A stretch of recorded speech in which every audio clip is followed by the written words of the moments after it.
Goosebumps. From a line of best-selling children's horror novellas to an incredibly successful anthology TV show, there is no denying that this series maintains a kung fu grip on fans both old and new.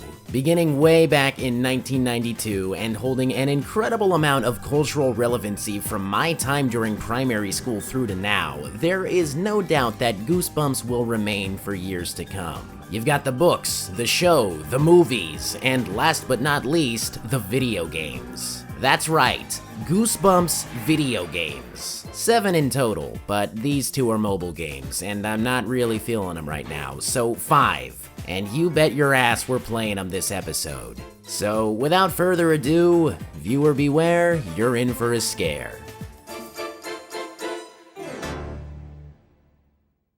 Beginning from the top, we have Goosebumps Escape from Horrorland, a 1996 PC title with a heavy emphasis on point-and-click gameplay. And check out these selling points. An easy-to-use inventory pouch. I mean, how could you say no to that? It's practically a must. Fantastic photorealistic environments, which is pretty much a coded way of saying that this game is almost wholly comprised of FMVs. Continuing on, there's some other jargon telling you about monsters and stuff, but at the bottom is the real moneymaker. Star performances by Jeff Goldblum and Isabella Rossellini. So, not only do we have Isabella, who'd been in celebrated movies like Blue Velvet and Death Becomes Her, but the man himself, Jeff Goldblum, hot off the success of Jurassic Park and Independence Day, which, correct me if I'm wrong, had only come out a few months before this, found it within himself to appear in a children's game about a fictional theme park run by monsters written by this guy. It also turns out that Steven Spielberg himself was involved in the making of this game, acting as a director part-time.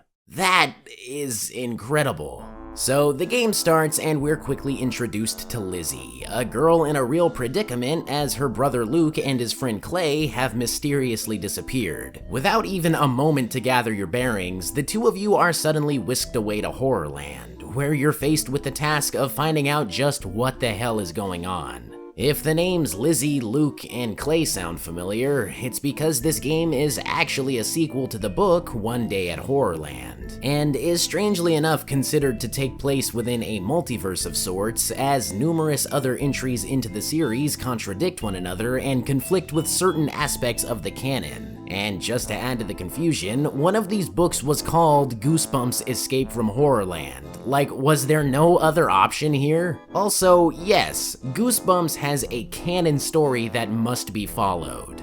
I'm not joking. Anyway, it turns out the park is actually run by a guy named Madison Storm, who I'm pretty sure was created just for this game. This dude is what happens when you take a mustache-twirling villain and turn the dial up to 11. He's the epitome of a bipolar mess, bouncing from a diabolical, world-dominating schemer to a blubbering wreck that just wants to be liked. Make no mistake, anytime he's on screen, he steals the show. But that isn't to say the other performances are mediocre. The kids all do a pretty good job, with Luke easily being my favorite of the 3. What can I say? The kid always has some joke to make, and I love me a good smart aleck. The only issue is, there isn't much to talk about. A lot of its runtime is spent as a point-and-click adventure game, which is fine. I've always enjoyed these titles, but if you're looking for points of conversation, they aren't exactly ideal. I will say, however, these areas look fantastic, and for a good reason. Most of, if not all of them, were filmed practically with miniature sets. There are various elements of primitive 90s CGI here and there, usually for interactive stuff you can click on, but most of the environments were created from tangible objects that had to be built and photographed. As such, the live actors were filmed on a green screen, and looking at some of the behind-the-scenes footage, the people in charge of this game were dealing with some impressive tech. After all, this game was developed and published by DreamWorks Interactive, and with Steven Spielberg of all people involved in the process, I think it's a safe bet to say this was probably one of the most expensive games produced during the late 90s, and failing that, one of the most technologically impressive. Still, I'm surprised it turned out as well as it did, since most of the directing was handled by Lawrence Guterman, who'd go on to make this. As you might expect, there are many puzzles to be solved here, and as you might also equally expect, they're all pretty easy to figure out. Lining up hieroglyphics to open a door, determining the correct sequence of gas lines to disable in order to stop a fire, and my personal favorite, getting a group of pumpkins to successfully say out loud, "The Scarecrow walks at midnight," in quite possibly the dumbest sounding voice ever. The Scarecrow walks at midnight. Fuck it, let's see what it feels like to have a stroke. The mid-walks crow, the scac night. That mid-walks crow. I will say though, this game has some pretty impressive action sequences given what it sets out to be. Getting chased through the woods by a werewolf and being pursued through hidden catacombs by a mummy are definitely memorable moments. I feel bad for whoever played this as a kid though, because that mummy one, sheesh, that's the stuff of nightmares. There's even a hidden away second game mode that takes place beneath the park where you collect coins and avoid these monster dudes. I mean it when I say of all the games I've ever played, horror, non-horror, it doesn't matter. The dread I experienced just walking around these tunnels was incomparable to any other, and the noise that these creatures make is just terrifying. But enough about all that. It's Jeffy Boy himself. Now listen. You're not gonna dance. Oh. Oh God. Hold on. Wait a minute. Are we gonna dance? Maybe playing this in 2020 wasn't such a good idea after all. That, my friends, is a no-no to be sure. Call him Bad Touchula.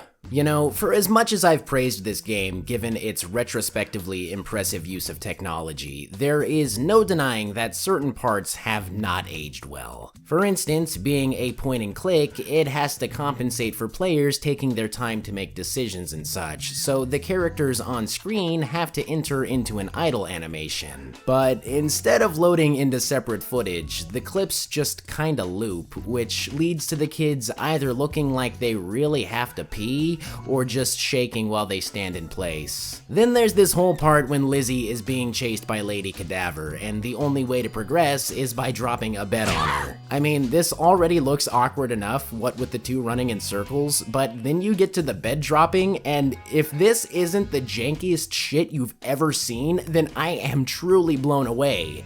Like, she doesn't even get squashed, she just slides off the screen. The only thing that could make this any more of a cartoon would be a slide whistle sound effect. In fact, I will do it for you. There you go, happy Halloween, even though it's September, I don't give a shit. And here we are at the big finale. Madison Storm has the kids' parents hostage and Horrorland is about to explode, which means the only way to save the day is by playing a few rounds of Simon. I am not kidding. You hit colored buttons a few times and that ends the game. And in typical Goosebumps fashion, everything wraps up nicely with a twist. Well, that was definitely something, wasn't it? No time to stop though, as up next is Goosebumps Attack of the Mutant, a first-person PC title released in 1997, developed yet again by DreamWorks Interactive, but published by Scholastic. I wonder if they ever sold this at one of those book fairs that visited schools. Just as Escape from Horrorland drew heavy inspiration from a pre-existing book in the series, so too does Attack of the Mutant, with none other than Attack of the Mutant. The names here really leave a lot to be desired, don't they? The story this time around is about a kid who enters a comic book world that is home to the evil masked mutant, and along with the help from the League of Good Guys, or LOG if you will, must prevent the mutant and his gang of cronies from turning the real world into a giant comic book. As such, this game's aesthetic is largely done so as to resemble that of what you'd find in a graphic novel. And after doing a bit of looking around, around, it's safe to say that this is one of the earliest 3D games to make use of cell shading. In fact, I could only find one game that came before it, which was a random game that I've never heard of on the 3DO called Dr. Hauser. In fact, that game itself looks to be the first 3D survival horror game, so everyone, just a round of applause for Dr. Hauser. It's out here doing all these things, paving all these roads, blazing all these trails. God bless. What makes Attack of the Mutant interesting is that its cell shading is done so with 3-dimensional environments and 2-dimensional sprites, though of course the pre-rendered cutscenes make use of models, so it leads to this neat hybrid of Doom-like pseudo-3D and toon shading that causes everything to pop. I don't think I've ever seen a game that looks quite like this, and despite being released back in 1997, I'd say the graphics hold up pretty well during the gameplay. Those cutscenes though, those are a different story entirely. The characters move around like puppets, and the line delivery is done in such an over-the-top way, calling it outrageous would barely even scratch the surface. My devotion to you was total! Was? What about now? Perhaps that's for you to find out. Bring me the human intruder, and you will replace Chinchilla. Do I have your word? Do I have your loyalty?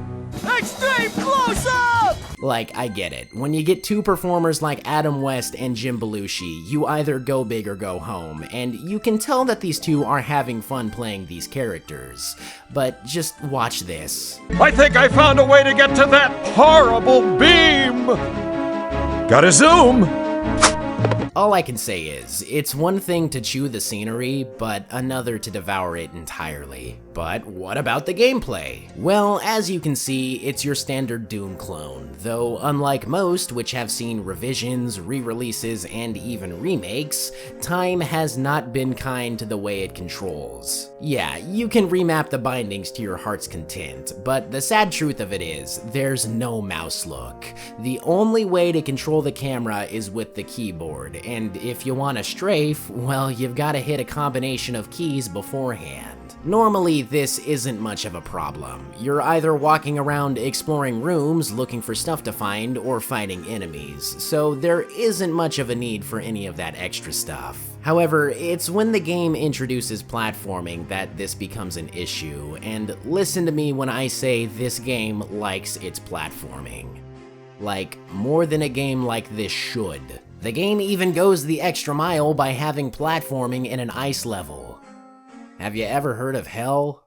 Because I'm pretty sure this is hell. And that's all without even mentioning that if you want to change your view angle, you have to either hit insert or page up, which is just fundamentally awkward in and of itself. Like, look at me trying to shoot these flies. It's way tougher than it needs to be. Seriously, if there was ever a game that could do with an unnecessary remake, it's easily this one. And I'm not trying to be one of those assholes who's like, hey guys, let's do something to get this game remade. But between you and me, if Chex Quest can get a remake, Attack of the Mutant definitely can. I will say, the main character here is probably the most badass kid to ever live. Like, he just struts up to this evil-looking building, agrees to help take down a supervillain, and after being attacked by a vicious monster in an elevator, responds by grabbing a hammer and killing the thing. Honestly, I'd have started crying before even walking into the place. No bullshit. Aside from that, your primary means of defense is a garden rake, but you can also find disc launchers, making the game feel even more like Doom Jr. As a secondary objective, you're also encouraged to fully explore areas in order to assemble your very own superhero costume.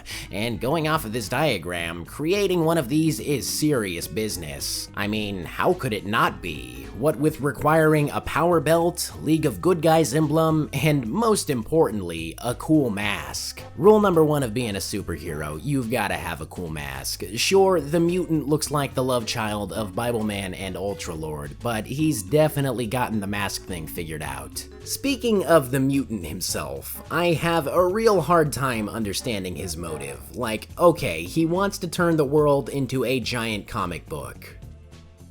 Why? What purpose does that serve? What could possibly be achieved by doing such a thing? If anything, it looks more like he wants to turn famous landmarks into phallic symbols, so I have a hard time believing any plan made by this guy is airtight. I guess that explains why the entire operation is so easily almost single-handedly toppled by a kid. And as all Goosebumps fans know, though the mutant can shapeshift into any form, morphing into liquid is irreversible. And with that, Goosebumps Attack of the Mutant is completed.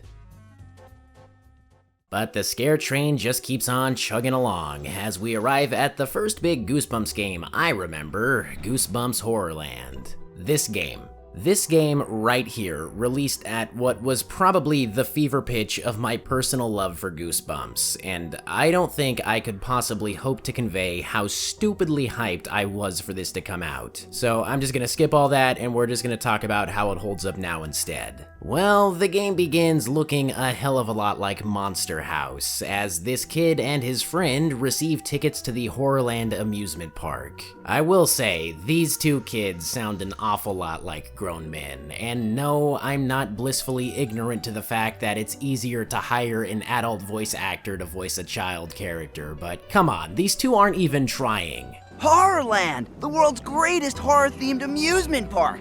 Can you believe it? It's a dream. You mean nightmare, right? Whoa, bro, like this is how all 10-year-olds sound, right? I guess I've been spoiled by too many games where voice actors do a competent job sounding like children. At least they got the voices for the horrors right. Every one of them sounds like a quintessential theme park worker who's disillusioned with their shitty job. You sell scary masks here? Yeah, but you don't want any of these. Why not? Your face is scary enough already. I'm not too sure what the exact intention was with this game. Not too long after arriving at the park, unnamed hero kid, who I'll just call Bojangles, rescues this little girl who reveals that the only way to escape from Horrorland is by assembling pieces of the torn up admittance ticket, which have miraculously spread to all surrounding areas of the park. So you might be thinking that this is like a horror platformer with light puzzles included, but you, my sweet little idiot, would be dead wrong. This game, of all games, is a carnival simulator. I guess it makes sense to go in that direction with an experience based around a fictional theme park, but when I think of Horrorland, I don't think of bumper cars, shitty Wheel of Fortune, or guiding hoops around tracks. That isn't to say every one of these minigames is mundane. Sure, there are a few genuinely good ones, and the others are all at least decently themed, but the majority of this game is just playing shit that you'd be better off playing in something like, I don't know, carnival games. And if you're wondering who was responsible for this piece of highly budgeted shovelware, I'm serious by the way, you'd be met with the name Gusto Games, who I won't even bother insulting since they went belly up long ago. It's just a really jank experience. Like, going off of looks alone, it appears to be half finished, and you can't tell me that it's just an old game and that's how all old games looked back in the day, because this came out in the tail end of 2008. There are games from 2001 that look better than this. And if you'd allow me to do so, I'd like to go back to these minigames, because I firmly believe they are the crux of this game's biggest issue. Now, I'm working with the PS2 version here. This game was released on multiple platforms, including the Wii, but I didn't have one of those as a kid. And if I'm being honest, I have a hard time accepting that port to be of any higher quality. Mario Party Syndrome is at an all-time high here, and by that, I mean there is a heavy emphasis on the analog sticks alone. Like, every one of these shitty attractions is focused on utilizing them, but it never works. It's like, oh yeah, flap the sticks to move this boat, do the same thing to run, swing them to knock bugs out of the air. There's no creativity. The games may appear different, but they are all fundamentally the same. This batting cage one easily takes the cake for top-tier buffoonery though, since it of course has an announcer who talks like Dracula and makes random outbursts. Home run! Yeah, okay. Tell me that didn't sound like Skullface when he's getting dragged away by XOF soldiers.